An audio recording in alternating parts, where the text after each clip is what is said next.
Yo, welcome back to another video. We ready to get right into this one right here. We got Dragon Ball Sparking Zero. What's missing? Let's get into it. I'm pretty sure that's not.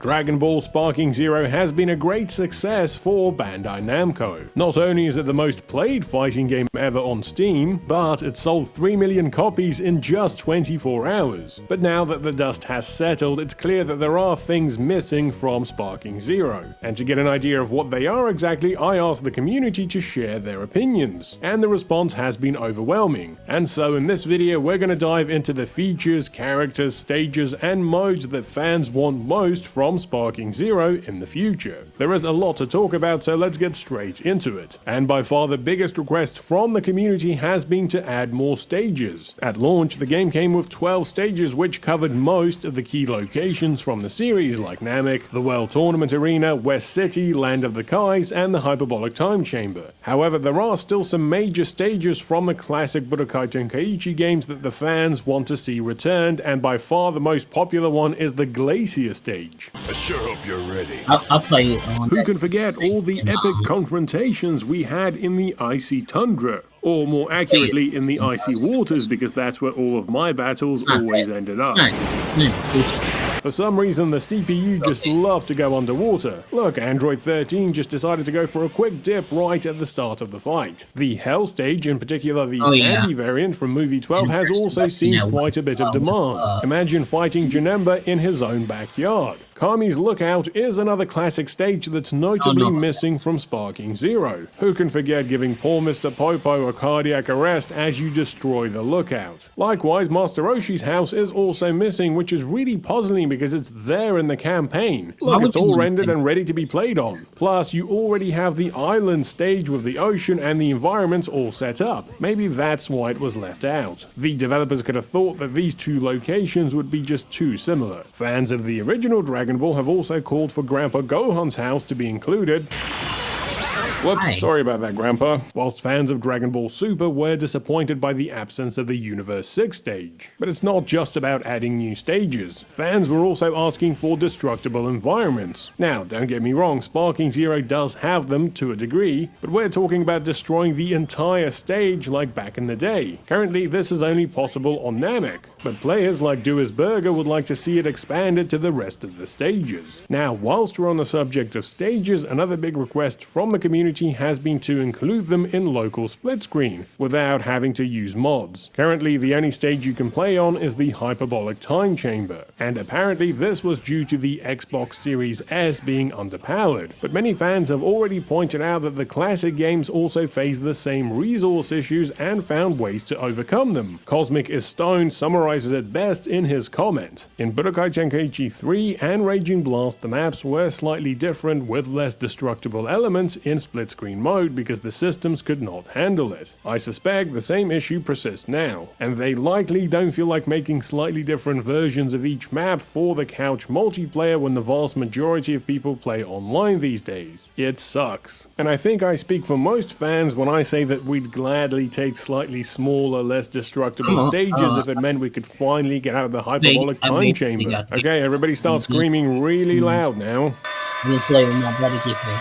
Now, of course, what's the point in all of these new stages if you don't have the characters to populate them? And whilst at launch, Sparking Zero does have a great roster, there are still so many fan-favorite characters which are missing. And the most requested seem to be characters from the original Dragon Ball. Characters like early Kid Goku, Mercenary Tao, Demon King Piccolo, General Blue, and Android 8. Plus, who could forget all the deep-cut characters from Tenkaichi 3 like Nam, Tambourine, and Devilman. And while she's not technically a Dragon Ball character, there has been quite a lot of demand to see Arale return to the roster. Fans have also been calling out for more characters from GT, with the most in demand being Super 17, whose exclusion seems rather strange seeing as Sparking Zero already includes both Super Baby and Omega Shenron. Likewise, there has also been demand for fan favorite Z characters like Pycon and Android 21. Plus Popo, everybody loves Popo. Now personally, I'm still waiting for Raspberry, Blueberry, and the giant crab that ate them to be included in the roster.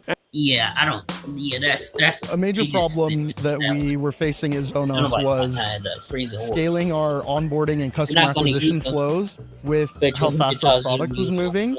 And naturally, you can't talk about Dragon Ball characters without mentioning their transformations. Once again, Sparking Zero does have a really good range of transformations all across the character roster, but that doesn't mean there still isn't room for more. One particular absence that has Vegeta fans raging is the exclusion of his Blue Evolution form. Well, it is already technically there as a temporary transformation as part of Super Saiyan Blue, but apparently it was supposed to be a standalone character, same with Goku's Blue Kaioken. And speaking of new transformations, both Orange Piccolo and Beast Gohan are currently missing, much to the player's dismay, especially after seeing that Gamma 1 and 2 have been announced for the first batch of DLC. Players have also called for fan-favorite what-if transformations from the past, such as Super Saiyan Bardock and Super Saiyan 3 Vegeta and Broly. After all, the latter two were a big part of the Raging Blast games, which were a predecessor to Sparking Zero. Fans have also asked for more Great Ape transformations. Currently, only Super Baby and Scouter Vegeta have those transformations. Now compare this to Tenkaichi 3, which had 9 different characters transform into their Ozaru form. I mean, look, we're not expecting to get Facia with her Great Ape form, but at least give it back to characters like Raditz and Nappa. Okay, now let's shift gears and talk about the story mode. While Sparking Zero does cover many arcs from Z and Super, it's still missing some big chunks of the story. In particular, sections from the original Dragon Ball. And likewise, going all the way to the end of the story, many fans would like to see sagas from GT incorporated into the story. After all, they've already added many of the characters and transformations from that series. And if you're concerned about the continuity, I think these would slot in perfectly as new what-if sagas taking place after the Buu arc. Fans would also like to see story arcs from the classic movies be included into Sparking Zero. Again, many of the characters are already there. Also, Vegeta fans have expressed their disappointment at the lack of Dragon Ball Super story content for the Saiyan Prince. Another element noticeably missing from Sparking Zero are the extra game modes, most notably the survival mode. Several fans have also requested an ultimate battle mode similar to the kind we had in the classic Tenkaichi trilogy, but the most requested game mode is Tag Team, as many players would like to be able to team up with a friend instead of just beating the crap out of each other.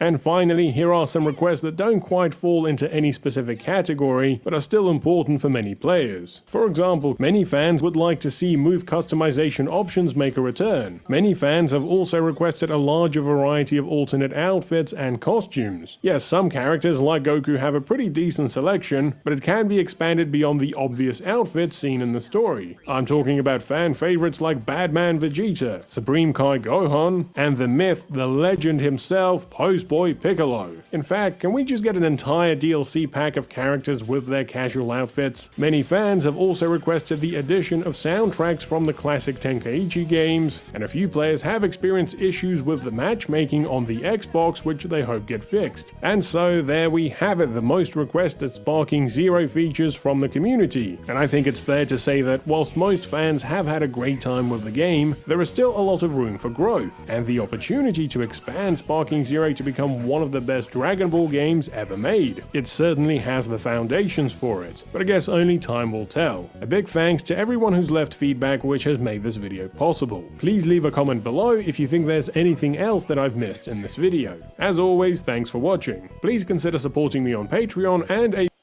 Alright. Thank y'all for watching. Yeah, we gonna get out of here. I'm gonna see y'all in the next one. Y'all stay tuned.